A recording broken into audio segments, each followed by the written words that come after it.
Vladimir Putin की master plan बुरी तरह से उल्टा पड़ गया है और यूक्रेन उससे मध्य पूर्व में इसकी कीमत वसूल रहा है। रूस ने संयुक्त राज्य अमेरिका को कीव की मदद करने से रोकने के लिए वॉशिंगटन को ब्लैकमेल करने की कोशिश में गुप्त रूप से ईरान को अमेरिकी सैन्य ठिकानों के उपग्रह निर्देशांक दिए। लेकिन पुतिन एक अहम बात भूल गए।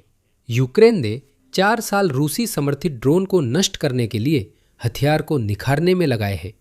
एक चौंकाने वाले मोड में राष्ट्रपति जेलेंस्की ने अपने सैकड़ों शीर्ष ड्रोन शिकार विशेषज्ञों को सीधे खाड़ी में तैनात किया है, जो एक क्रांतिकारी स्काई फोर्ट्रेस रक्षा प्रणाली लेकर आए हैं, जो इस समय ईरानी ड्रोन को आसमान से बहुत कम लागत में नष्ट कर रही है। यूक्रेन सचमुच मध्य पूर्व को रूसी आतंकवाद से बचा रहा है और हमारी कहानी उसी खुफिया लीक से शुरू होती है जिसने पुतिन की दोषिता को साबित किया। जेलेंस्की ने अभी खुलासा किया है कि यूक्रेन के पास इस बात के सबूत हैं कि रूस ने ईरान को खुफिया जानकारी दी है, जिसमें अमेरिकी सैन्य संसाधनों के स्थान भी शामिल हैं। सुनिए। खुफिया जानकारी के साथ रूसी लोग ईरानी शासन को लगातार खुफिया समर्थन दे रहे हैं, इसके कई सबूत हैं। ये स्पष्ट रूप से विनाशकारी गतिविधि है और इसे रोका जाना चाहिए क्योंकि ये केवल और अधिक अस्थिरता की ओर ले जाती है। सभी जिम्मेदार देश सुरक्षा और समस्याओं की रोकथाम में रुचि रखते हैं। बाजार पहले ही नकारात्मक प्रतिक्रिया दे रहे हैं, जिससे कई देशों में ईंधन की स्थिति जटिल हो गई है। ईरानी शासन को जीवित रहने और अधिक सटीक हमला करने में मदद करके रूस वास्तव में युद्ध को लंबा कर रहा है। इसका जवाब जरूर होना चाहिए। अमेरिकी मीडिया ये जानकारी ईरान युद्ध के पहले हफ्ते से ही रिपोर्ट कर रहा है। कई लोगों ने अंदाजा लगाया कि पहले दिन 6 अमेरिकी सैनिकों की मौत रूस द्वारा उनका स्थान ईरान को बताने के कारण हुई। ये सवाल विशेष दूत स्टीव विटकॉफ से पूछा गया, जो इस समय यूक्रेन युद्ध को समाप्त करने के लिए रूस के साथ बातचीत कर रहे हैं। उनका जवाब, खैर ऐसा लगता है कि वह रूसी झूठ पर कुछ ज्यादा ही विश्वास करते हैं। सुनिए। क्या हमें लगता है कि रूसियों ने अमेरिकी सैन्य संपत्तियों के स्थान के बारे में खुफिया जानकारी साझा की है? अगर उन्होंने ऐसा किया तो हम रूसी तेल प्रतिबंध पर छूट क्यों दे रहे हैं? देखिए, मैं खुफिया अधिकारी नहीं हूं, इसलिए नहीं बता सकता। मैं बता सकता हूं कि कल राष्ट्रपति के साथ कॉल पर रूसियों ने कहा कि वे साझा नहीं कर रहे हैं। यही कहा, तो हम उनकी बात पर भरोसा कर सकते हैं। यही उन्होंने कहा। और कल सुबह जारेड और मैंने स्वतंत्र रूप से उशाकोव के साथ एक कॉल की थी, जिन्होंने वही बात दोहराई। तो ये सवाल खुफिया अधिकारियों से पूछना चाहिए, लेकिन उम्मीद है कि वे साझा नहीं कर रहे हैं। अब मुझे खुशी है कि वित्को पुतिन पर इतना भरोसा करते हैं। पुतिन तो पहले भी कई बार सीधे वित्को के सामने झूठ बोल चुका है। फिर भी पॉलिटिको अब रिपोर्ट कर रहा है कि मॉस्को संयुक्त राज्य अमेरिका के साथ एक लेन देन जैसा सौदा प्रस्तावित कर रहा है। क्रेमलिन चाहता है कि अगर वॉशिंगटन यूक्रेन को रूस के बारे में खुफिया जानकारी देना बंद कर दे तो वो ईरान के साथ खुफिया जानकारी साझा करना बंद कर देगा, जिसमें सटीक स्थान निर्देशांक भी शामिल हैं। सौभाग्य से अमेरिका ने इस प्रस्ताव को ठुकरा दिया है। अमेरिका अब यूक्रेन को मुफ्त हथियार नहीं दे रहा। फिर भी अमेरिकी खुफिया जानकारी यूक्रेनी रक्षा में अहम भूमिका निभा रही है। ये यूक्रेनी ड्रोन और मिसाइलों को रूस के अंदर रिफाइनरियों और ठिकानों पर हमला करते समय रूसी वायु रक्षा से बचने में मदद करता है। यूक्रेन के लिए अमेरिकी खुफिया जानकारी अमूल्य है, जबकि रूस के लिए यह बड़ी समस्या है। आइए ठीक ठीक देखते हैं कि ये खुफिया जानकारी कितनी ताकतवर है। रूस चाहता था कि अमेरिका इसे देना बंद करे। जल्द ही खबर आई कि यूक्रेन ने सेंट पीटर्सबर्ग के पास रूस के सबसे बड़े तेल बंदरगाह पर हमला किया। ये वो बंदरगाह था जिसे रूस यूक्रेन की पहुंच से बाहर मानता था। अब रूस ईरान से दुश्मनी खत्म कर कूटनीतिक समाधान की अपील कर रहा है। यूक्रेन रूस के भीतर हमले कर पुतिन पर दबाव डाल रहा है और अब यही रणनीति मध्य पूर्व में भी अपना रहा है। इससे पहले कि हम आगे बढ़े, बस एक जल्दी सा याद दिलाना चाहता हूं कि नीचे कमेंट्स में लाइक और सब्सक्राइब बटन दबा दें, ठीक वैसे ही जैसे यूक्रेन छोटे व्लादिमीर पुतिन पर दबाव बना रहा है। अब मध्य पूर्व में यूक्रेन की गतिविधियों पर बात करते हैं। अमेरिका और खाड़ी देश यूक्रेन से ड्रोन का पता लगाने और उनसे बचाव पर चर्चा कर रहे हैं। अमेरिका ने यूक्रेन को उनकी तकनीक के लिए अनुरोधों की सूची दी है और खाड़ी देशों के लिए यूक्रेन ने वास्तव में इन देशों में विशेषज्ञ भेजे हैं ताकि यह पता लगाया जा सके कि उनके लिए कौन सा सिस्टम सबसे अच्छा काम करता है। सैकड़ों यूक्रेनी विशेषज्ञ अभी मध्य पूर्व में हैं और इसका हल निकालने की कोशिश कर रहे हैं। अब यहीं पर कुछ लोग भ्रमित हो सकते हैं। यूक्रेन विशेषज्ञ क्यों भेज रहा है, सिर्फ इंटरसेप्टर ही क्यों नहीं भेज रहा? देखिए, ऐसा इसलिए है क्योंकि यूक्रेन सिर्फ इंटरसेप्टर नहीं बना रहा है, उन्होंने एक पूरा सिस्टम बनाया है जिसे स्काई फोर्ट्रेस कहा जाता है। और ये एक ऐसा सिस्टम है जो वाकई में बहुत बहुत कीमती है। अब इससे पहले कि मैं समझाऊं कि यह कैसे काम करता है, मुझे एक गलतफहमी दूर करने दीजिए कि अमेरिका अभी इन ईरानी ड्रोन से कैसे लड़ रहा है। लोग कहते हैं कि अमेरिका $4 मिलियन के पैट्रियट मिसाइल से $50,000 के शाहेद ड्रोन को गिरा रहा है, लेकिन यह सच नहीं है। और ये गलतफहमी खुद सेंट्रल कमांड के कमांडर एडमिरल ब्रैड कूपर दूर कर रहे हैं। कोई ट्विटर पर बोलने वाला नहीं। उन्होंने स्वीकार किया कि पहले जब ड्रोन युद्ध में ज़्यादा इस्तेमाल होते थे, अमेरिका उन्हें गिराने के लिए लाखों डॉलर की इंटरसेप्टर मिसाइलें इस्तेमाल करता था, लेकिन अब ऐसा नहीं है। अब अमेरिका के पास ऐसे हथियार है जिनकी कीमत सिर्फ $10,000 है और ये ईरानी ड्रोन को गिरा सकते हैं जिनकी कीमत $30,000 से लेकर $1,00,000 तक होती है। अमेरिका ने ड्रोन गिराने का तरीका खोज लिया है। अब चुनौती है इसे इतने बड़े पैमाने पर लागू करना कि कोई ईरानी ड्रोन न घुस सके। ये कवरेज की समस्या है। देखिए, सऊदी अरब बहुत बड़ा देश है, हर कोने की सुरक्षा संभव नहीं।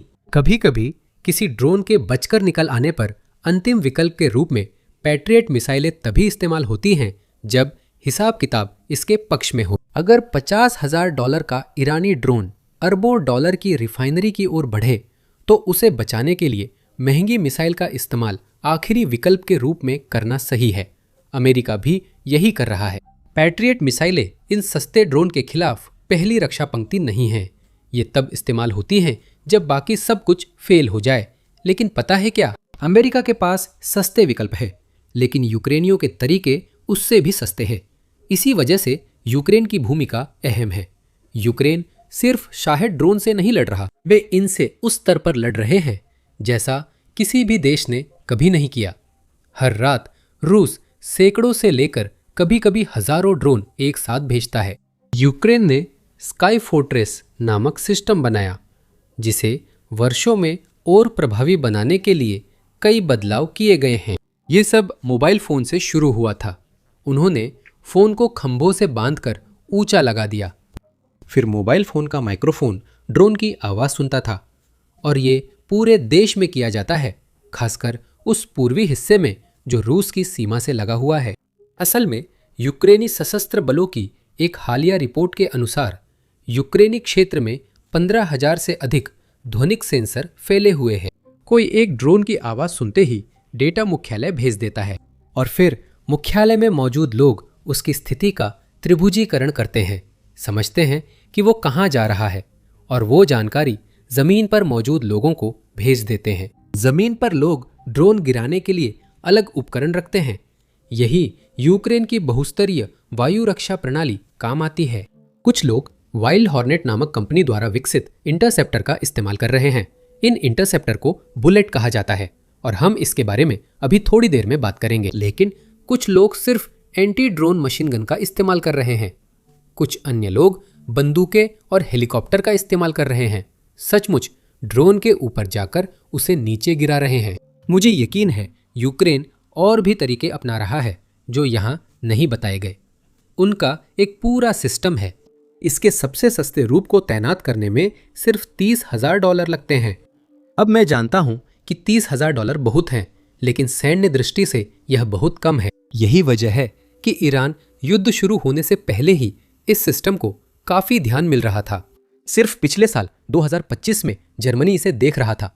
वे यह समझने की कोशिश कर रहे थे कि वे इसे कैसे लागू कर सकते हैं, और रोमानिया वास्तव में पहले से ही अपने बेस में इसका परीक्षण कर रहा था। लेकिन अब जब ईरान युद्ध पूरी ताकत से चल रहा है तो इस सिस्टम की मांग बहुत बहुत ज्यादा है। और सबसे अच्छी बात यह है कि यूक्रेनी कंपनियों ने इस नए इंटरसेप्टर को बनाया है जिसका नाम है बुलेट्स। और यहाँ सबसे हैरान करने वाली बात है, ये बुलेट्स सचमुच सिर्फ $1,000 जितनी कम कीमत में आती हैं। देखिए ये कैसे काम करती है। अगर आप खाड़ी में ड्रोन से बचना चाहते हैं तो ये आपकी मदद कर सकता है।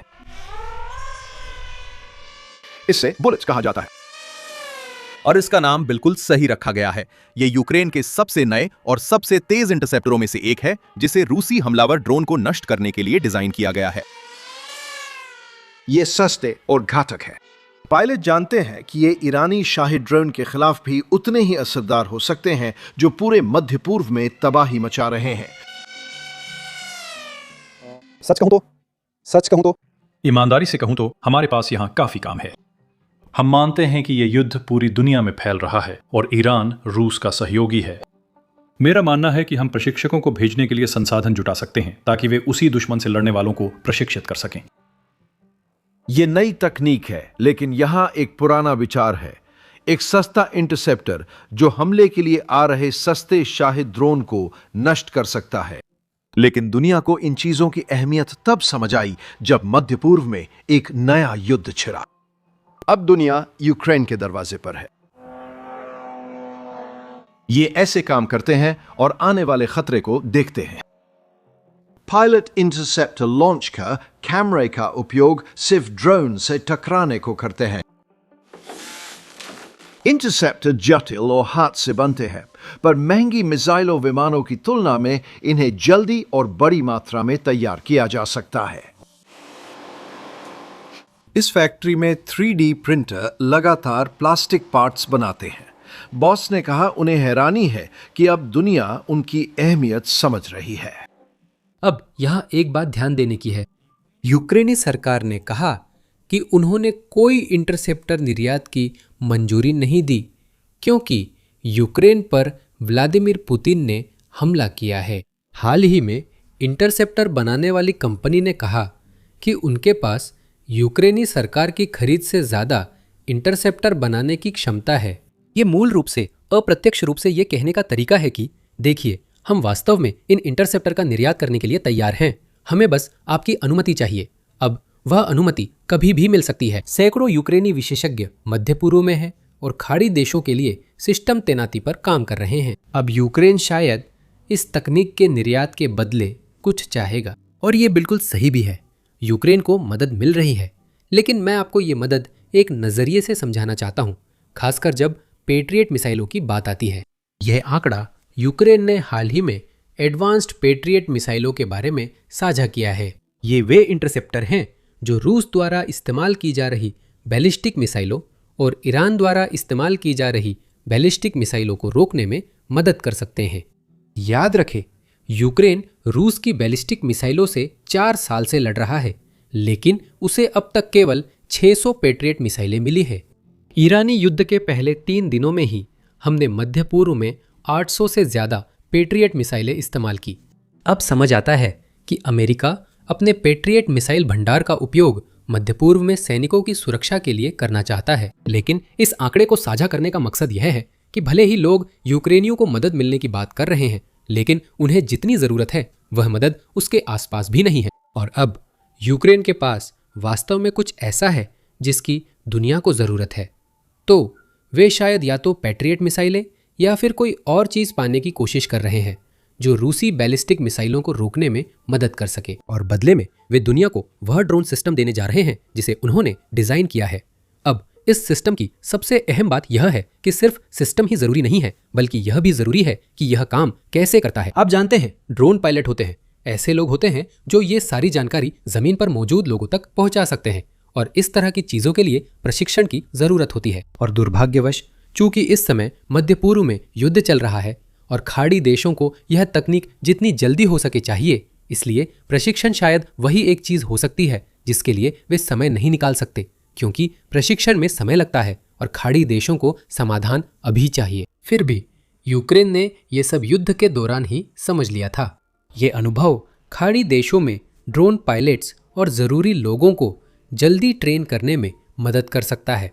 समय बताएगा। फिर भी यूक्रेन रूसी और ईरानी आतंकवाद के खिलाफ दुनिया की रक्षा कर रहा है।